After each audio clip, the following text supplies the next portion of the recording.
আজ সোমবার হঠাৎ মনটা বিরিয়ানি বিরিয়ানি করছিল। রেডি হয়ে নিজেকে বেশ কিউট কিউট লাগা একটু ঢং আর কিছু ফটোস ক্লিক করেই বেরিয়ে পড়লাম। আজ আমি আর পাপিয়া গিয়েছিলাম আরণ্যক রেস্টুরেন্টে।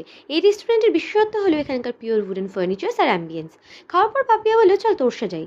আর আমাদের বর্তমান অবস্থাটা না অনেকটা ওই যে করিয়া কাজ ভাবিও ভাবিয়া করিও না, মানে উল্টো কেস আর কি। তবে এখানে এসে কখনোই রিগ্রেট করিনি। মন খারাপে ঝুলি নিয়ে এলেও এখানকার পরিবেশ আর মায়ের আশীর্বাদে প্রত্যেকবার যেন একটা প্রশান্তি নিয়ে বাড়ি ফিরেছি।